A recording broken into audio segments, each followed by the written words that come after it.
Y una pregunta para un formulario. Pero arriba estamos haciendo, ¿cómo es un tabla? Hay diferentes valores como lo que estamos viendo ahorita de K. ¿Cómo sabríamos el valor de K? Pueden imprimir el resultado. Pero lo quería imprimir y... No pasa de una vez y hacemos todo el examen. Ah, imprimimos. Yo creo que sí podíamos enviar como PDF a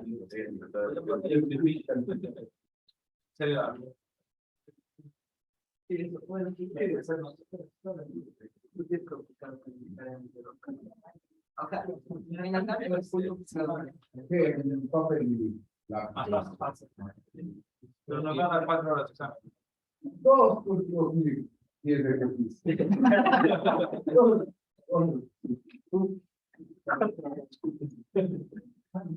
¿Alguna otra pregunta? Ya muchas gracias. Vamos a ver qué vimos nuestro reportado, vimos la teoría del columnar y planteamos cuál es la ecuación que predice, deducimos cuál es la ecuación que predice la carga crítica de se denomina carga crítica de estudio y válida para columnas largas o columnas que sufren pandeo global de tipo largo. Vimos que esta ecuación nos da buenos resultados cuando la columna es de menor desventez y que es la categoría de columna intermedia. En este caso, el módulo de la actividad se reemplaza por el módulo de cambio. Vimos que lo que hizo ISC es plantear un modelo empírico en base a calibraciones empíricas de una ecuación que vamos a ver en esta clase para predecir el comportamiento de columnas intermedias. Pero antes de ello vamos a profundizar un poco más en el concepto de longitud efectiva,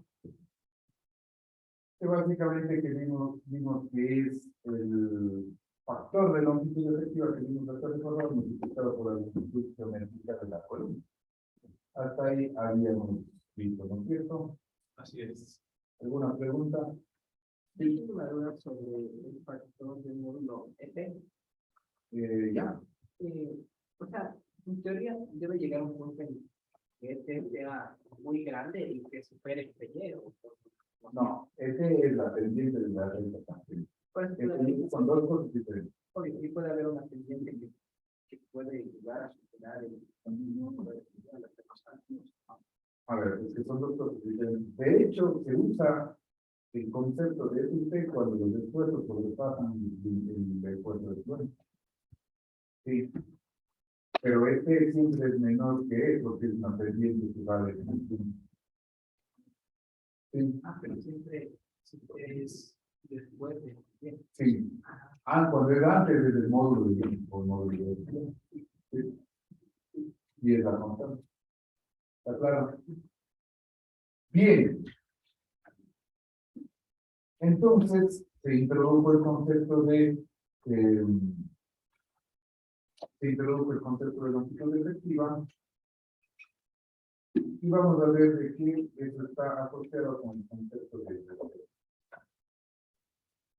La FC es denotada por lambda, que es igual a la longitud efectiva para el par elegido.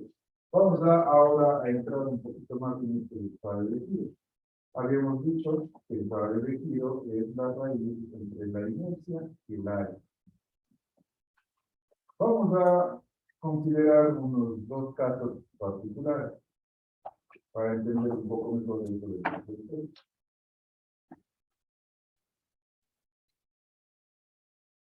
Y luego vamos a ver cómo se estima acá en explicaciones reales, no en apoyos idealizados. ¿Sí? Entonces,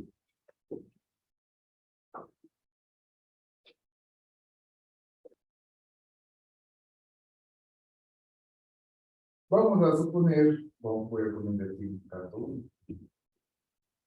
Vamos a suponer que tengo una columna que está, asumamos que tengo el estado.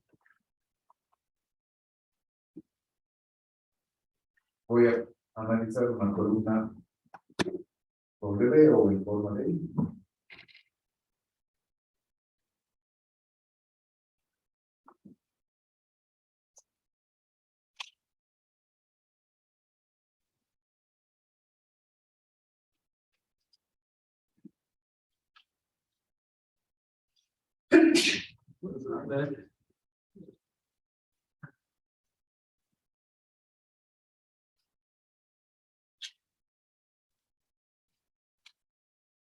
Asumamos de que esta columna se encuentra, es parte de la columna del edificio.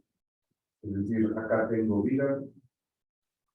Vamos a partir de, ya les pregunté y es lo que decía, se clarifica. Y tengo aquí el eje X y el eje Y. ¿Cuál es el eje fuerte de la columna? El eje de Y.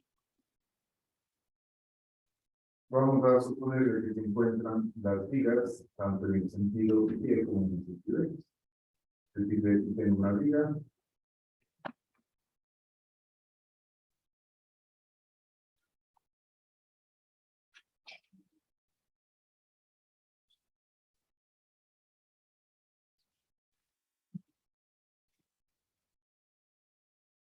En este sentido, una viga en este sentido. Lo mismo en la parte inferior. Me dice que la carga crítica de Euler es pi cuadrado por E sobre longitud radio de kilo al cuadrado. ¿Cuál va a ser la longitud? Simplemente la altura de la columna, ¿no es cierto? Vamos a decir. Esta es la longitud de la columna, que vamos a ver cómo se estima el valor de K, pero por ahora simplemente dejemos como o como es. Respecto de qué hay que sufrir a pandeo una vez de que aplico una carga que produzca el esfuerzo crítico de él. Cuando aplique la carga crítica, respecto de qué hay que pandear. Respecto de qué, es decir, de qué dirá, ¿no? ¿Estamos de acuerdo? Entonces, en el cómputo de la SBT está involucrado el radio de giro. Este radio de giro se calcula respecto de qué. Ya, no, respecto de qué. De qué es el 10, porque es dimensión. Entonces, se calcula respecto de 10 y tengo dividido para el área total. ¿Está bien? Sí, adelante. No me queda muy claro, ¿por qué el no sería eso de aquí? O sea, el familiar. Está alrededor del equilibrio, o sea, gira el pandeo es alrededor del equilibrio. Sí. La flecha, digamos así, es a lo largo del eje, pero el pandeo se da a lo largo del eje, respecto del eje. ¿Sí? Está claro esto. Cuando tengo una longitud de columna constante en ambos sentidos, el radio de giro que se debe utilizar es el radio de giro respecto del eje.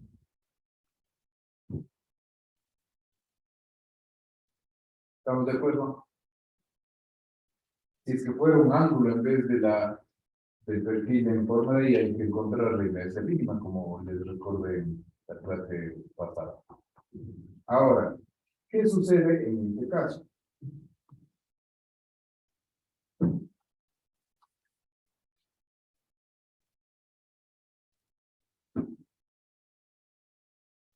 Ahora sumamos que tengo la misma columna.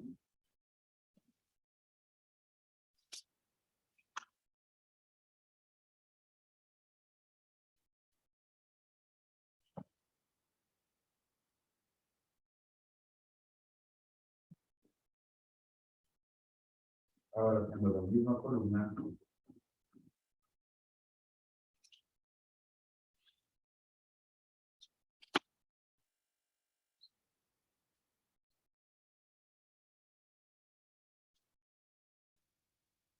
Sin embargo, tengo una otra intermedia. Voy a colocar aquí el eje X y voy a colocar aquí el eje Y. El eje Y sigue siendo el eje delta. ¿Estamos de acuerdo?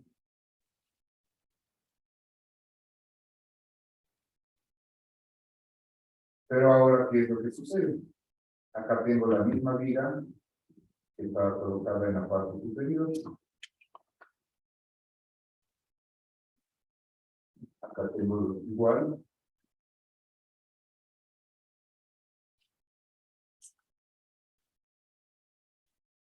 ¿Y qué es lo que sucede? Tengo una riota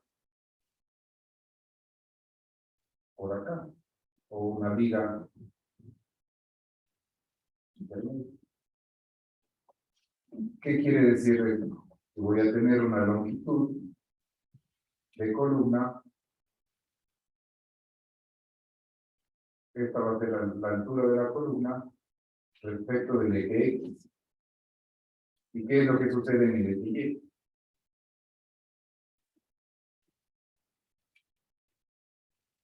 Voy a tener posiblemente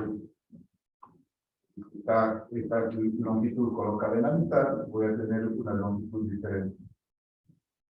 Simplemente si está colocada en la mitad, aquí sería el de Y y el de Y. ¿Me hago entender con esta figura? Visto en planta sería algo como esto. Asumamos de que, perdón, no en planta, sino en elevación, esta sería la perspectiva. Asumamos de que tengo algo como esto, en el eje fuerte,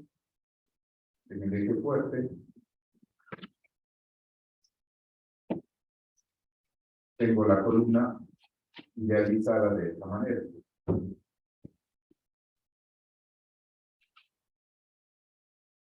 Esto es el CX o el X. Y en el eje débil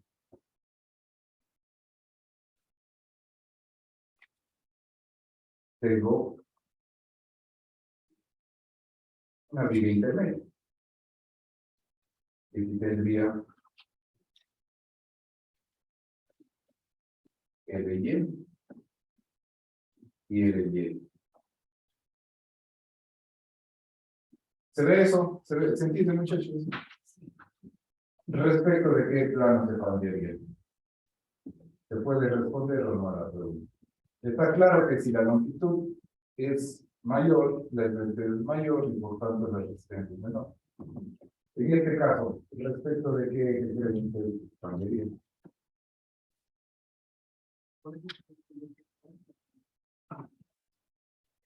Podría ser correcto.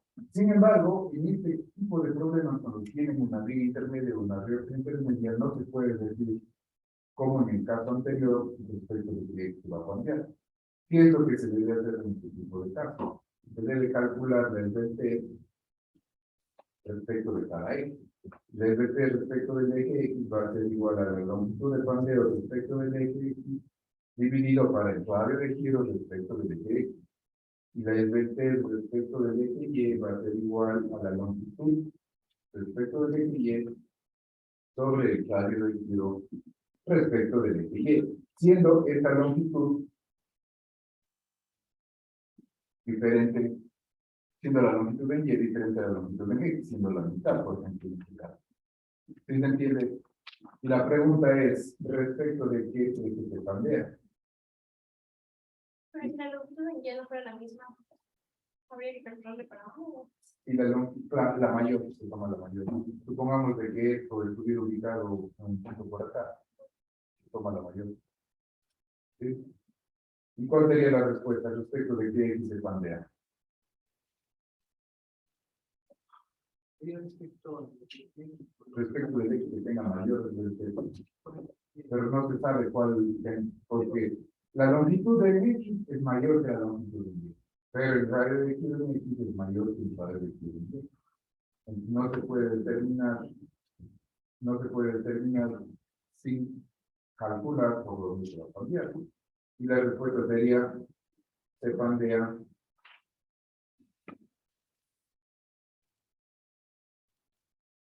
respecto del eje de mayores es decir, no se puede determinar sin calcular previamente.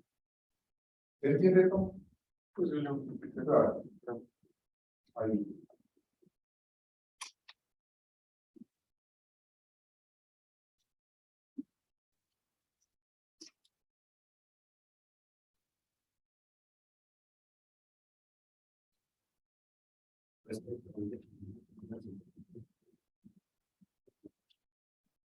Se determina cuál es el vector mayor. ¿Ya? ¿Dónde decimos?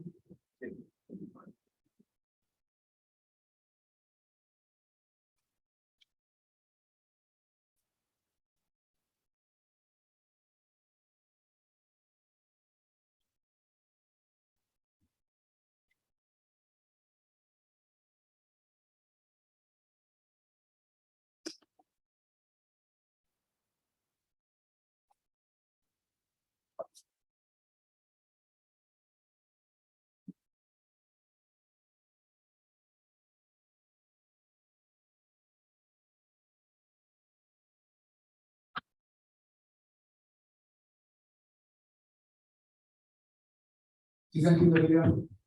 ¿Alguna pregunta, vecino? ¿Y se calcularía este gráfico ya? Se calcula el respecto del X y el respecto del Y.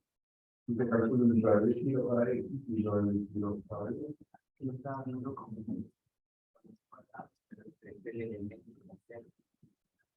Correcto.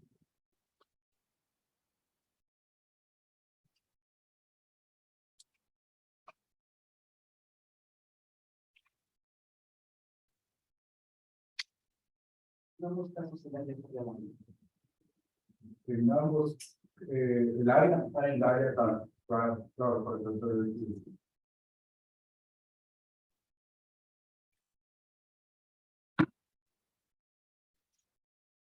Sí, está muy bien ahí.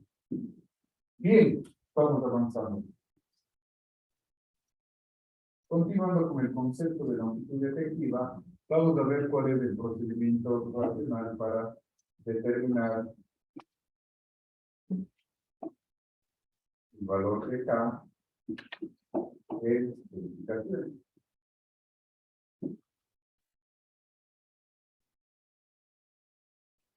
Habíamos dicho en la clase pasada que el valor de K para edificaciones para las columnas del primer piso es semejante a 1,8 entre 1 y 2, para las columnas de los pisos superiores alrededor de 1,2, 1,3. Sin embargo, existe un procedimiento bastante racional para determinar el valor de K en función de las rigideces de las unidades. Sí, vamos a ver qué es.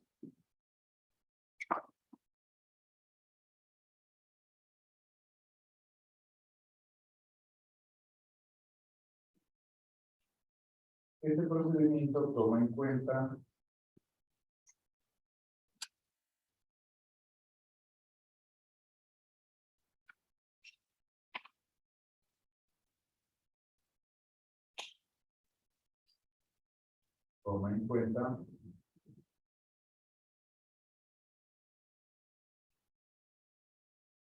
el grado de restricción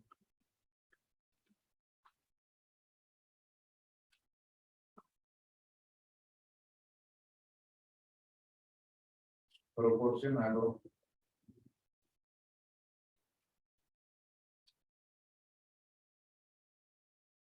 por los elementos estructurales conectados.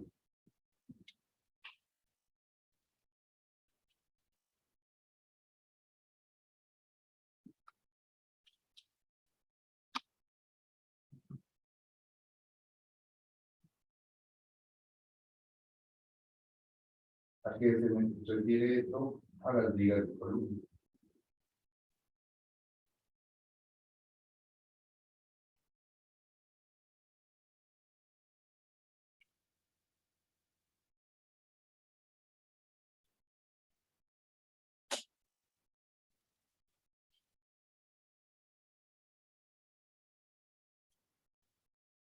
Entonces, la restricción al giro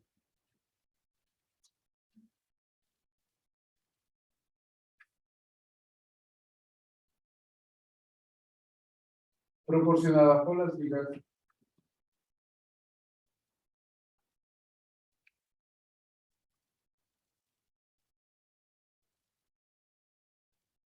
conectadas a las columnas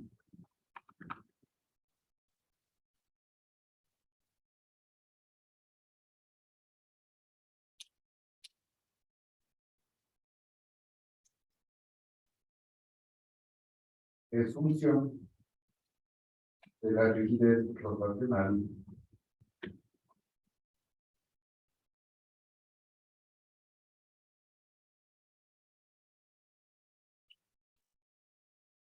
de los elementos que se unen al núcleo.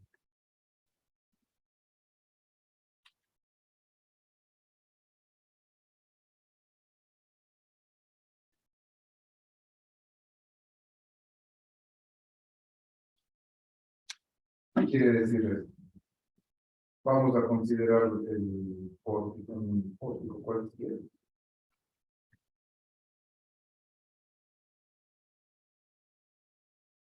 Asumamos este pórtico de los tramos. ¿A qué se refiere este concepto? La restricción al giro proporcionada por las vías conectadas es función a la rigidez rotacional de los elementos que se ponen al núcleo. Asumamos que quiero analizar esta columna AB.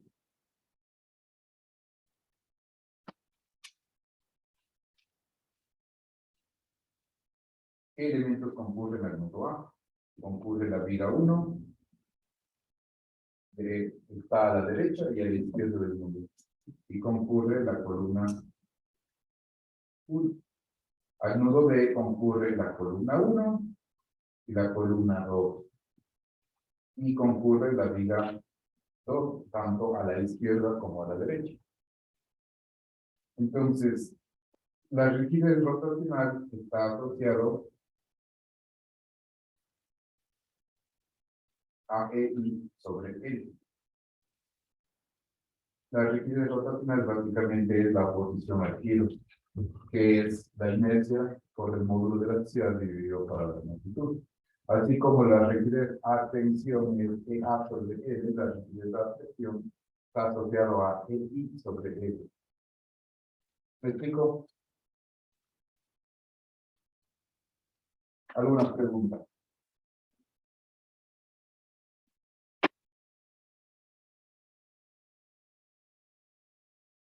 Entonces, con este criterio se postuló que el factor de longitud efectiva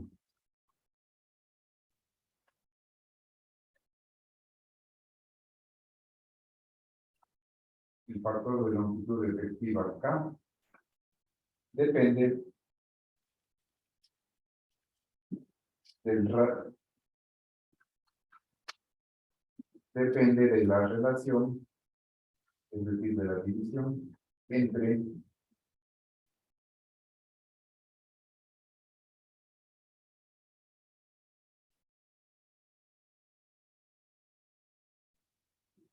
la rigidez de la columna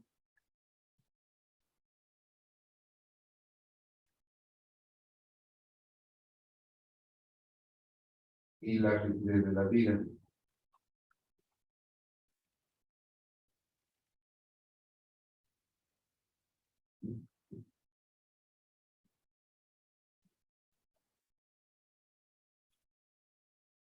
En cada extremo de la columna.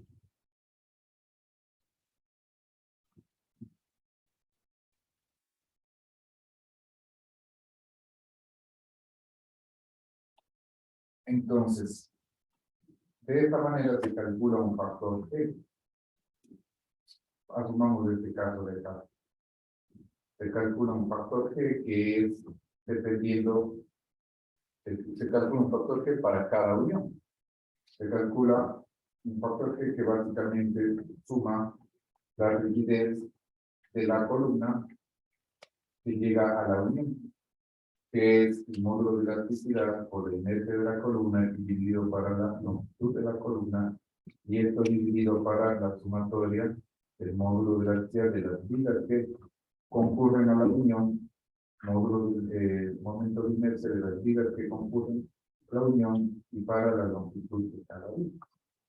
Entonces, ¿qué es lo que se hace?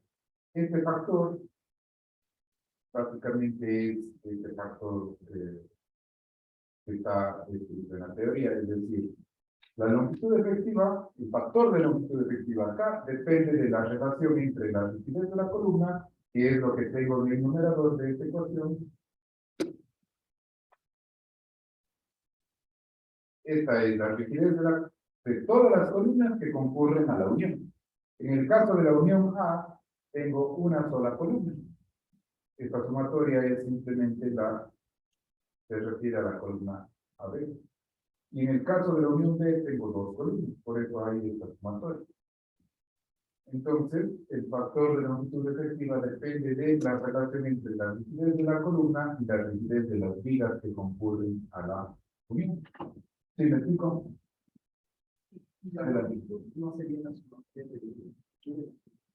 No. Es de parte de una sobre punto los términos. Pongamos de uno. A ver. Que se define como la relación entre la sumatoria, pongamos de así, el módulo de la elasticidad de las columnas por el momento de inercia de las columnas y sobre la longitud de las columnas. Es decir, se calcula este término para todas las columnas que concurren a la unión y se divide para la sumatoria de las rigideces de todas las vigas que concurren a la unión. Ese de la viga y la longitud de la viga. ¿Sí? ¿Me explico ahí? ¿Alguna pregunta? Ahora, ¿qué es lo que se hace? Este es el criterio que se nos pone. El factor de longitud efectiva depende de quién? Depende de la relación entre las rigideces de los elementos que concurren a la unión, en este caso, vigas y columnas. Básicamente, ISC presenta estos nomogramas que vimos ya en la introducción en la clase pasada. Vamos a profundizar ahora. Ahora, existen, vamos a decir, el factor de longitud efectiva depende de la relación entre la rigidez de la columna y la rigidez de la viga en cada extremo de la columna. Es este factor que ahora las relaciones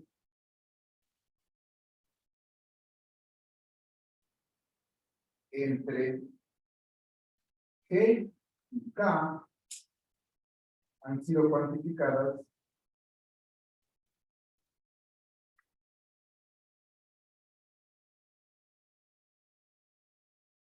en los nomogramas que se encuentran en ISC. Está en las figuras CA71 y CA72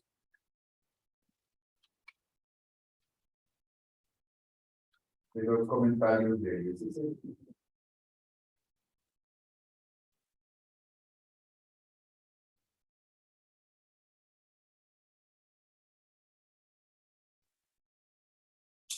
Existen dos nomogramas. Como decir, existen dos casos. El uno corresponde, o el primero,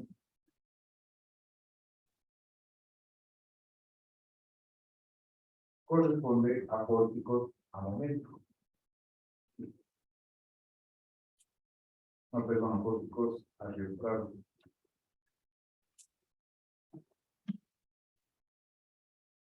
Mediante diagonales.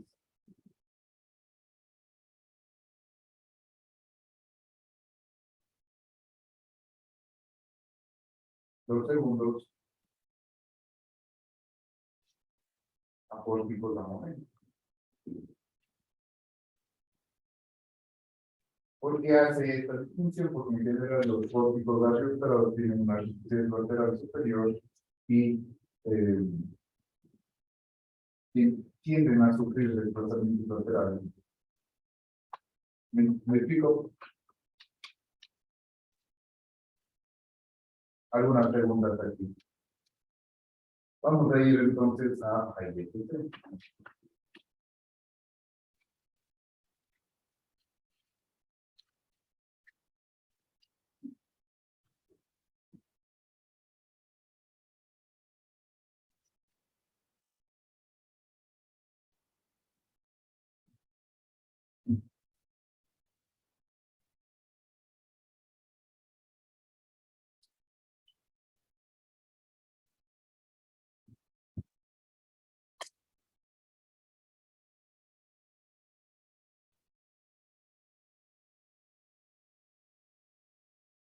Esos son los culturales.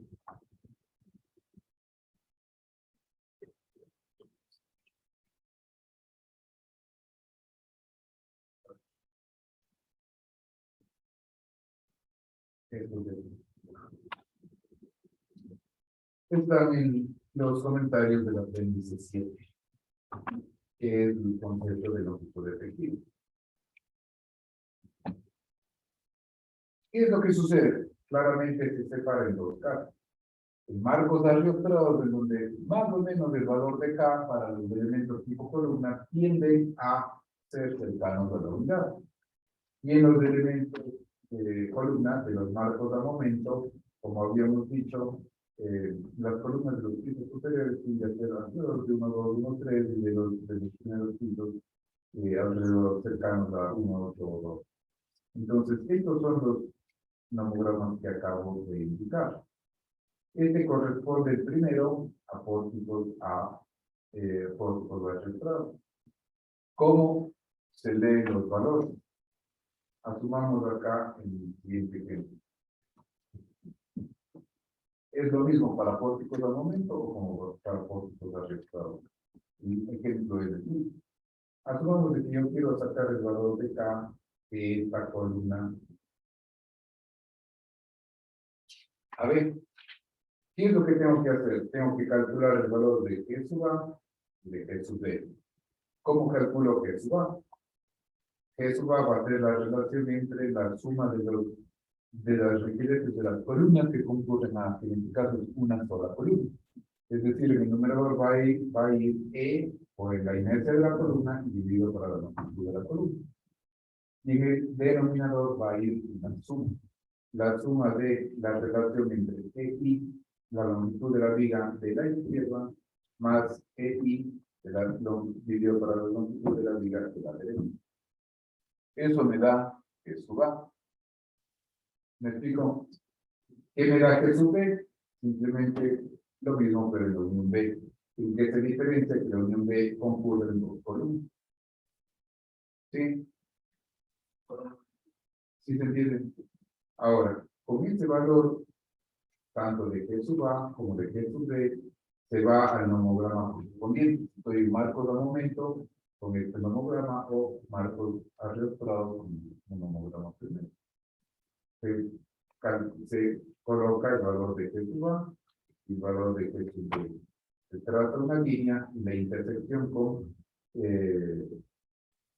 la figura del centro, la línea del centro nos da el valor de K. ¿Sí? ¿Estamos?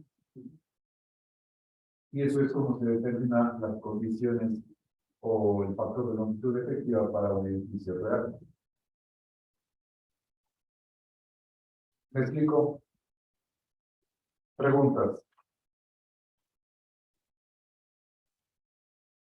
¿Por qué está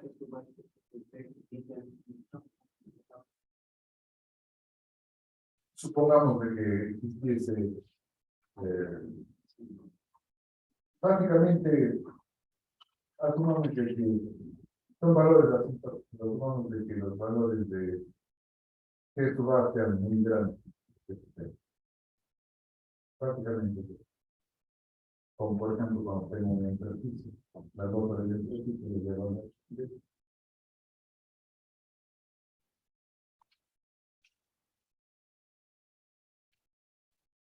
¿Alguna otra pregunta? Ahora, esos valores de K se desarrollan bajo la suposición de que la columna se va a comportar elásticamente. El valor de K para columnas intermedias puede ser considerado muy conservador. Existe un método para transformar el K obtenido con estos nomogramas para columnas elásticas o columnas largas en K apropiado para columnas intermedias. Vamos a ver eso enseguida.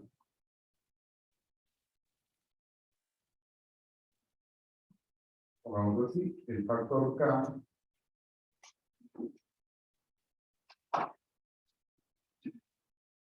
obtenido de los nomogramas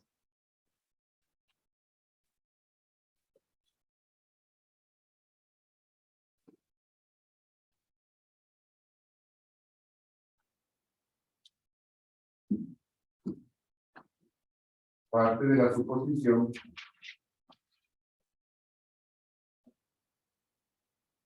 de que las columnas son largas o se cambiarán elásticamente. Para columnas intermedias,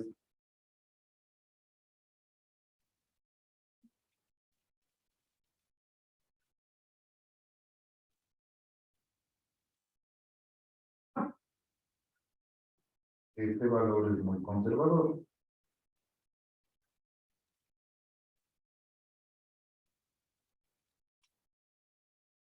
Y hay unas ecuaciones que nos recomienda IST para adecuar.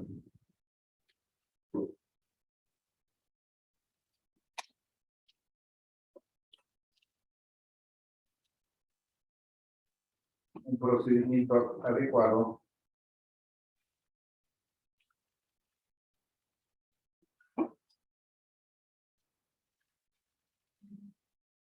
para determinar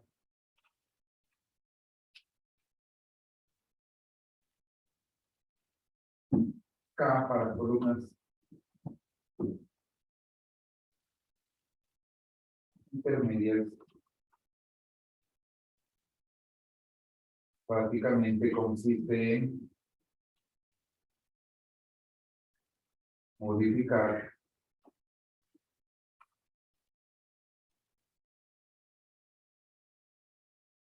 el valor de T, que, como digo, es para comportamiento elástico. Vamos a ver enseguida eso cómo se efectúa. Entonces, los nomogramas de estos que estamos tratando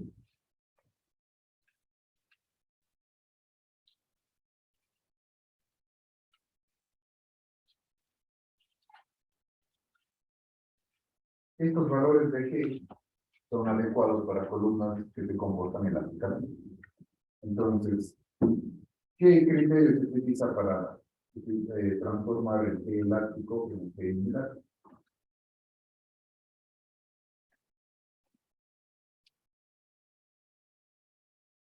Simplemente el criterio de dividir el módulo tangente para el módulo de elasticidad. Y ese es el criterio para transformar valores de que acabamos de calcular, asumiendo el comportamiento elástico en valores para el comportamiento inelástico. Ahora viene la pregunta, ¿cómo se obtiene el valor de G sub T? Si estamos claros con esto. El criterio básicamente es modificar mediante esta relación. Y E sub T, como vimos al inicio de la clase, es la pendiente de la recta tangente a un punto en la curva esfuerzo de formación luego del inicio de ¿no? Ahora, ¿qué es lo que habíamos dicho? La ecuación que predice este comportamiento es apropiado si reemplazo el módulo de ion por el módulo tangente. El problema es de que el módulo tangente no es una constante como el módulo de ion y depende del nivel de deformación. ¿Qué hizo ISC? Vamos ya a las disposiciones del código. encontró unas ecuaciones calibradas empíricamente para varios valores del test, mediante un proceso de ajuste que obtuvo una ecuación empíricamente calibrada. Y esa es la que vamos a utilizar y que evita que tengamos que obtener experimentalmente el módulo tangente. ¿Se entiende el criterio? Vamos a ver entonces.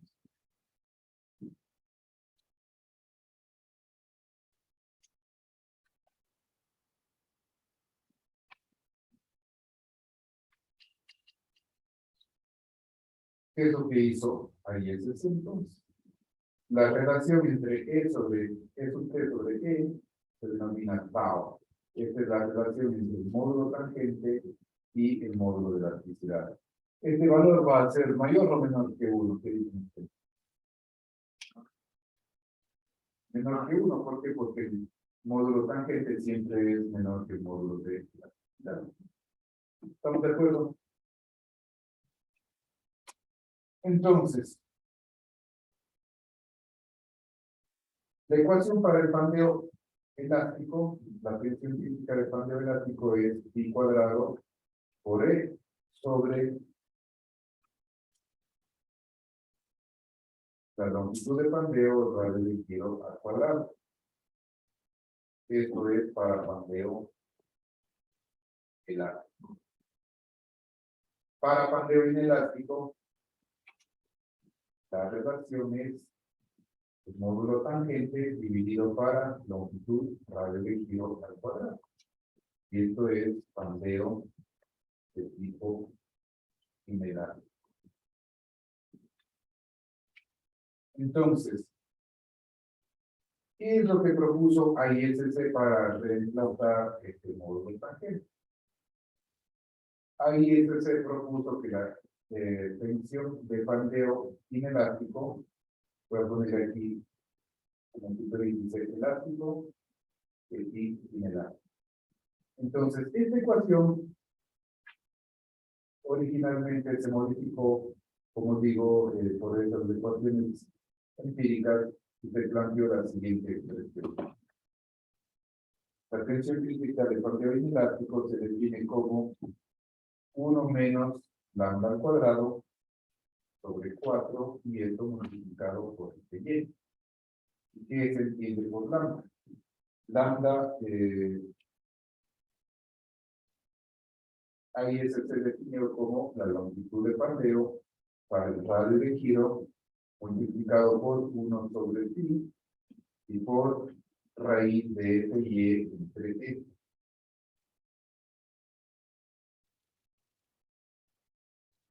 ¿Me explico?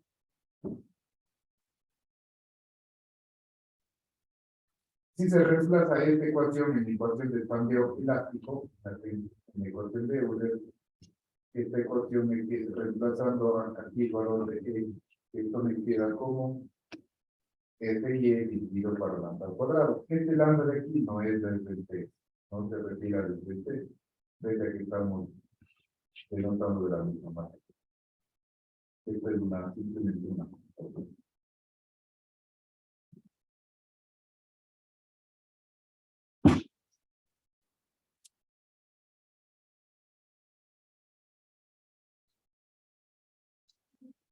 Entonces, ¿qué es lo que hacemos?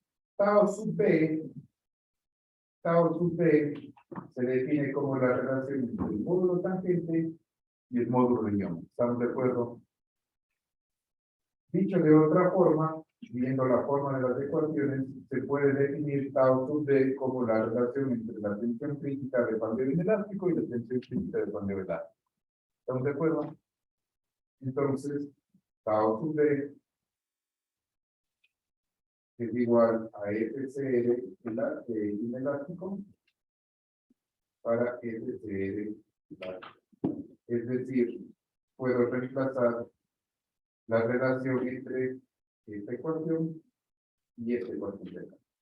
Voy a poner la ecuación 1 y la ecuación 2, que es esto de acá.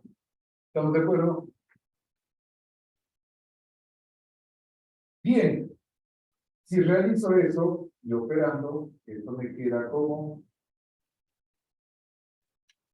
Tau sub B me queda como 4 veces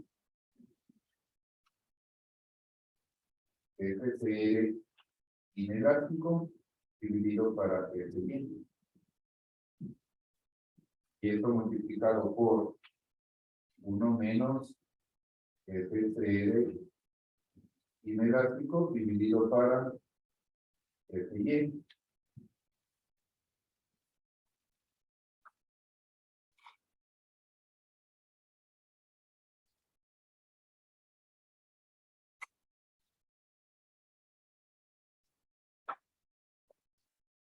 ¿Está bien? Los dos son inelásticos, ¿no? Sí, los dos son inelásticos.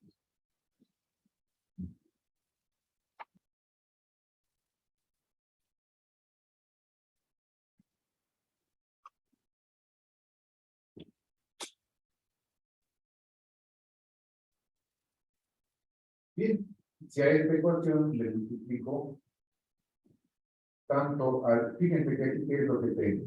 Tengo una relación de esfuerzo en ambos casos. Si les multiplico tanto al numerador como al denominador por las áreas que transforman de fuerzas paso, del esfuerzo paso a fuerza. Entonces, esto me puede quedar de la siguiente manera. FCR inelástico por el área de la sección transversal dividido para FY por el área de la sección transversal. 1 menos FCR inelástico multiplicado por el área de la sección transversal dividido para FY por el área de la sección transversal. El código no se altera porque estoy multiplicándole por 1 a cada termo. Entonces, tau sub B me queda como 4 veces la multiplicación de FC inelástico por AG me queda, se denomina P sub N. Y la multiplicación entre FY por AG se denomina P sub NG.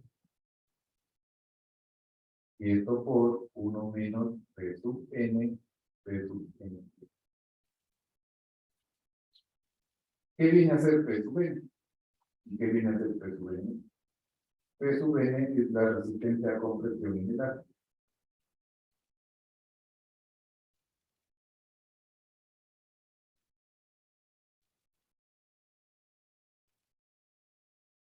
Y P sub N es la carga.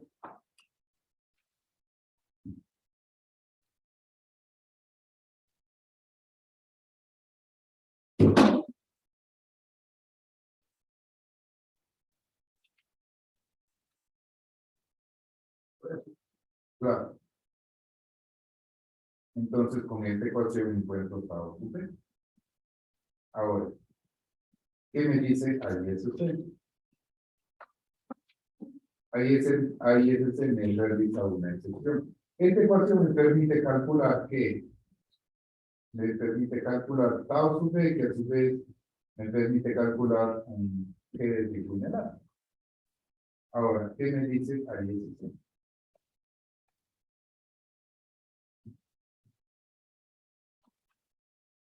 Un resumen.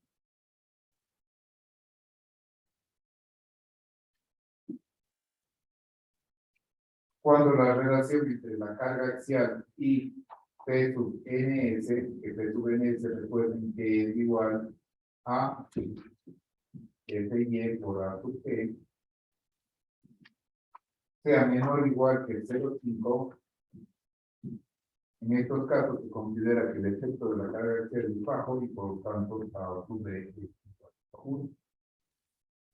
Es decir, el P de columnas intermedias va a ser igual al de columnas bajas. Ahora, en el caso que P sub U dividido para P sub NS sea mayor que 0,5, ahí sí tau sub B se calcula con la ecuación que acabamos de explicar, que es 4. Se reemplaza P sub N, que es la resistencia de compresión, por P sub U, dividido para P sub NS, y esto por 1 menos P sub U dividido para P sub N.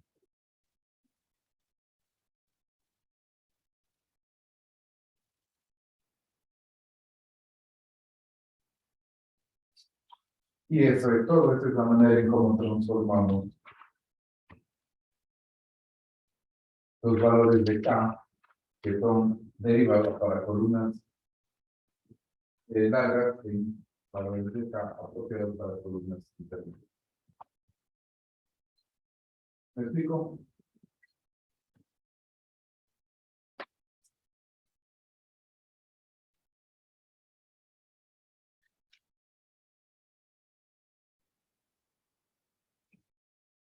Hasta aquí, ¿qué fenómeno hemos despreciado? El fenómeno del pandeo local.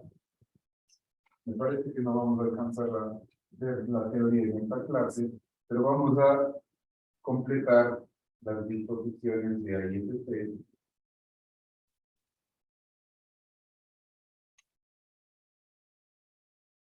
para pandeo global, asumiendo que no exista el pandeo local. Entonces, así como todos los requerimientos para pensión se encontraban en el capítulo C de ISC, los requerimientos para compresión simple se encuentran en el capítulo E. ¿Y qué es lo que me dice? Para que un elemento esté adecuadamente detallado destinado a compresión, la resistencia requerida debe ser menor o igual que la resistencia disponible.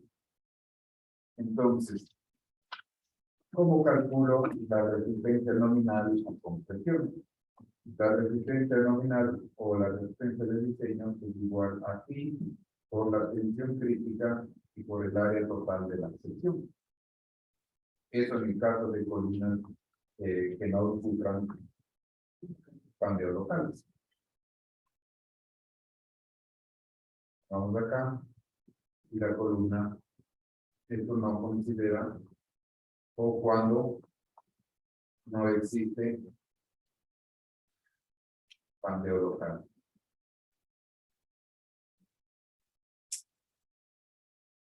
¿Qué sí se debe considerar? La tensión crítica de pandeo. Y vamos a ver cuáles son las disposiciones finales de ISC. Aquí introducimos, y esta ecuación es la que inicialmente se planteó para la tensión crítica en pandeo inelástico. Esta ecuación fue presentada de otra manera y que vamos a ver finalmente cómo qué ecuación vamos a utilizar. Entonces, la carga crítica de Euler, que derivamos de la clase pasada,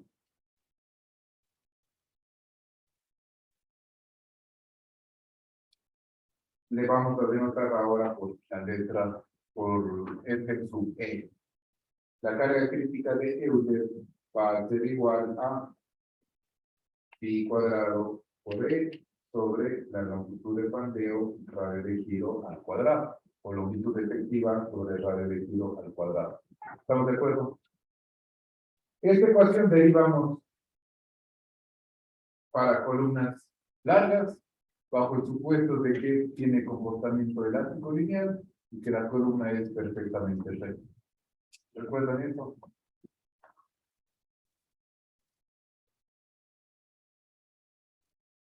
Entonces, ¿qué es lo que dijo ISC? Sabemos que tenemos dos casos. Tenemos el pandeo elástico, que ocurre en columnas largas,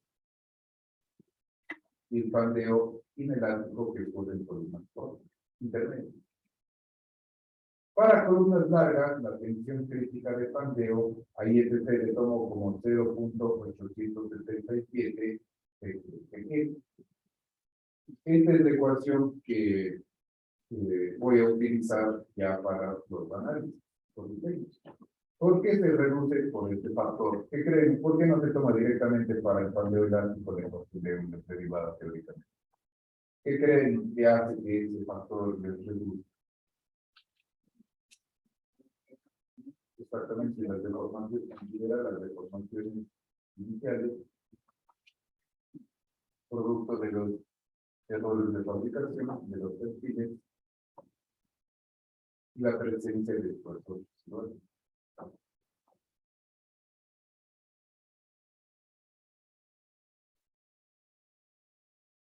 Recuerdan que conversamos de los esfuerzos residuales.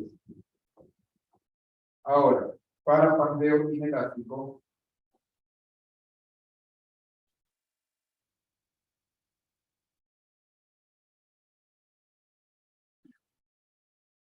es decir, columnas intermedias,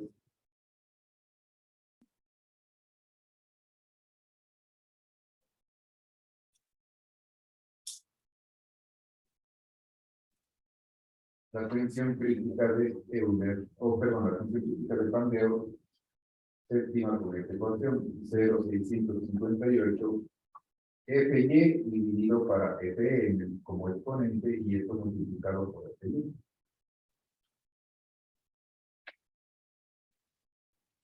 Entonces, esas son las ecuaciones que reemplazan. Recuerden, tengan en mente, la curva de resistencia de la columna tiene esta forma, como vimos la clase pasada. Las ecuaciones teóricas que predecirían este comportamiento están ahí. Pi cuadrado E sobre lambda al cuadrado, o longitud del radio de kilo al cuadrado, y para pandeo inelástico se reemplaza el módulo de elasticidad por el módulo tangente. Ahora, ¿cuáles son las ecuaciones finales que se utilizan para el diseño? A esta ecuación se le multiplica por 0,877 para considerar la falta de rectitud de los perfiles iniciales y tema de esfuerzos residuales, y esta ecuación de acá, para evitarnos el hecho de que se deba determinar el módulo tangente, se reemplaza por esta ecuación de acá, porque idénticamente. ¿Me explico? ¿En qué punto se diferencia la columna larga del intermedio? Entonces, en base a estas dos ecuaciones se determina la curva de resistencia de una columna. Básicamente, la resistencia de qué depende para un mismo material.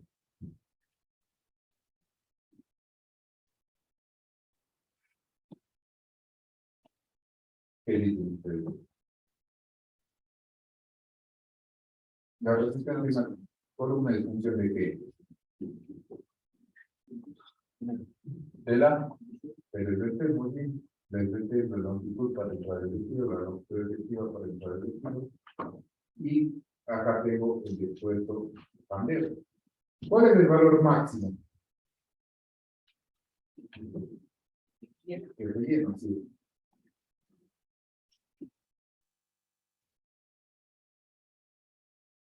Acá, el relleno. Acá tengo la separación entre las dos curvas.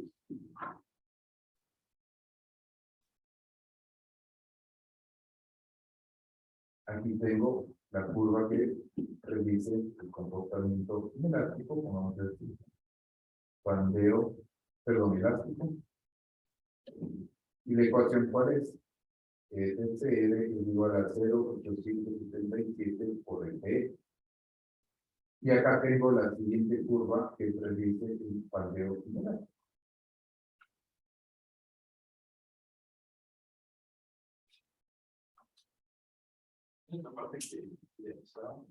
Claro, y se predice con esta ecuación 0,658 FY entre FE y esto por FY. ¿Sí? Y aquí hay un esbeltez. ¿Cómo encuentro este esbeltez? Este esbeltez que separa columnas intermedias de largas.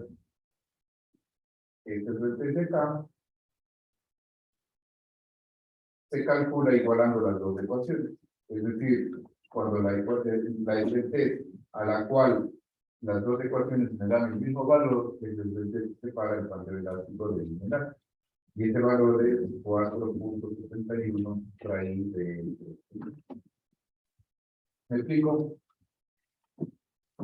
Ese punto. ¿Puede repetir eso? Sí, correcto. ¿Estamos de acuerdo que estas dos curvas se intersectan en este punto? Sí.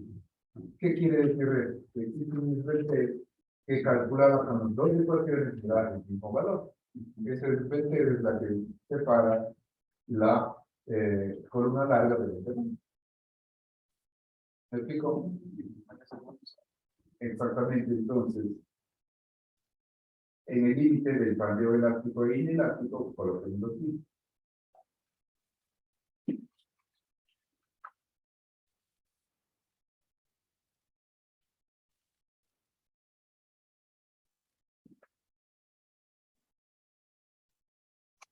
inelástico.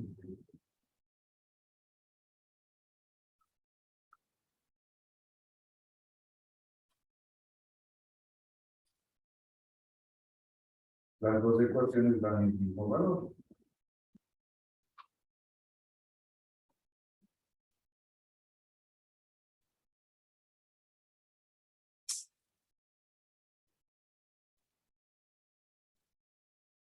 Y la desventaja es límite.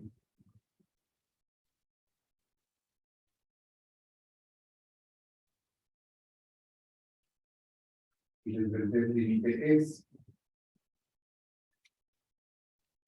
Vamos a ver si.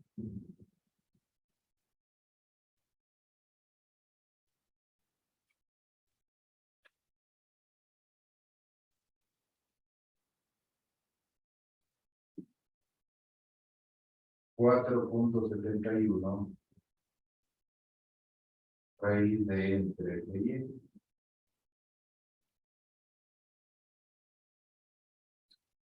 Entonces, ¿qué es lo primero que debo hacer? Cuando tengo una columna, debo, en primer lugar, calcular su desventaja para determinar si es una columna larga, que se predice con esta ecuación, o si es una columna intermedia.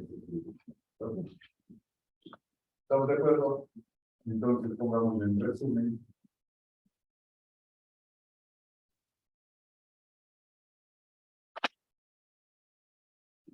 Cuando la es decir, la longitud efectiva para el radio de giro es menor que 4.71 raíz de entre Fy, o lo que es igual, Fy dividido para Fe, que es la carga de Euler menor que 2.25,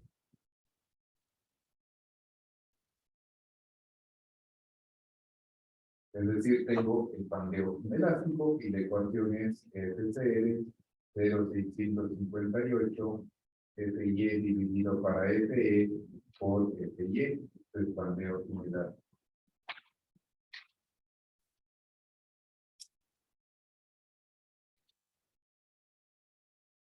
¿Es 225? 2.25. Y cuando la longitud del pandeo para el radio de giro es mayor que 4.71 raíz de entre Fy, o lo que es lo mismo, Fy dividido para Fe mayor que 2.25, FCR es igual a 0.877 por Fp. Y aquí, ¿qué es lo que tengo? Un pandeo de tipo elástico.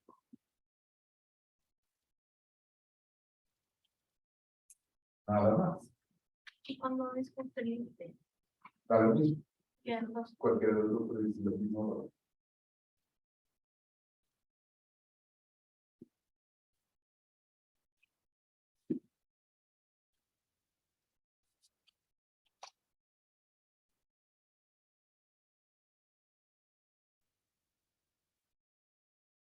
Ahora, con esto se completa la teoría del pandeo global. Sin embargo, como dijimos en la clase introductoria de columnas, una columna de manera general tiene dos modos de pandeo: el pandeo global y el pandeo local. El pandeo global puede ser de dos tipos: elástico o inelástico, y es lo que con esto se acaba la teoría del pandeo global.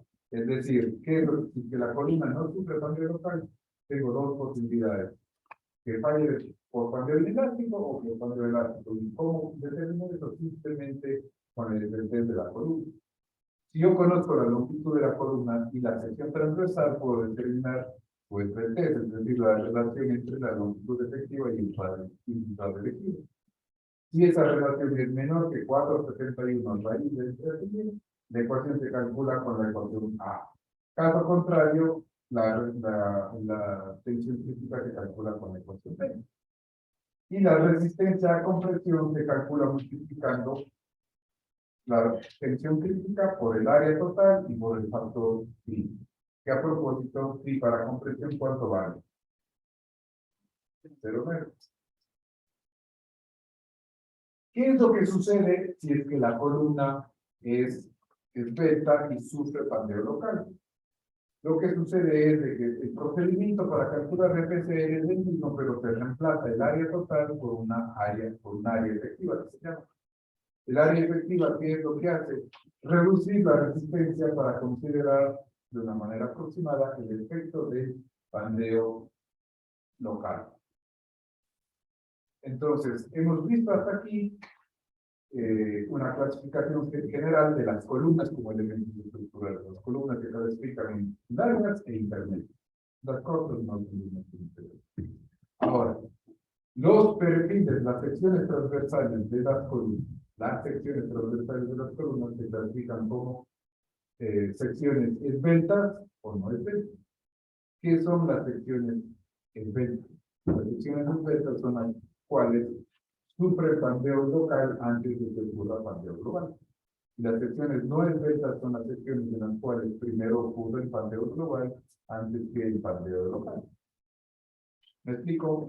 Vamos a introducir este concepto de elementos esbeltos y no esbeltos entonces en la siguiente clase, pero para que quede clara la idea, es análogo al tema de columnas en términos de su clasificación, en términos de clasificar si la columna es larga o intermedia. ¿De qué depende esa clasificación? De la esbeltez.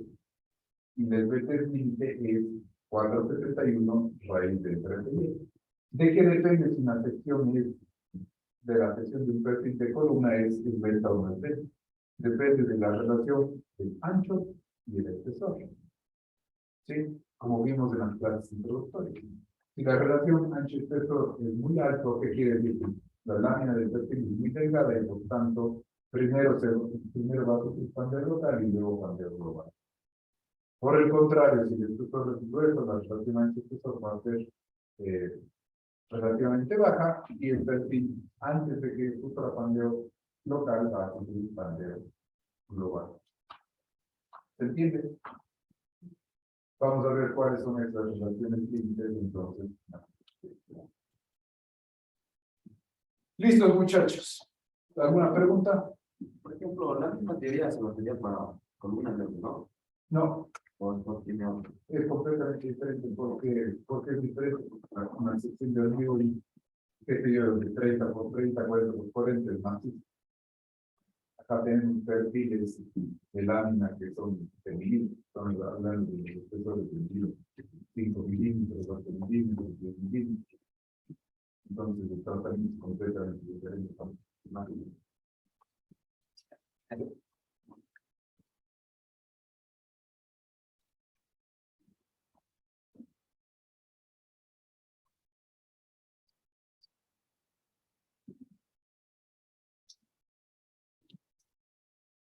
Listos, muchachos.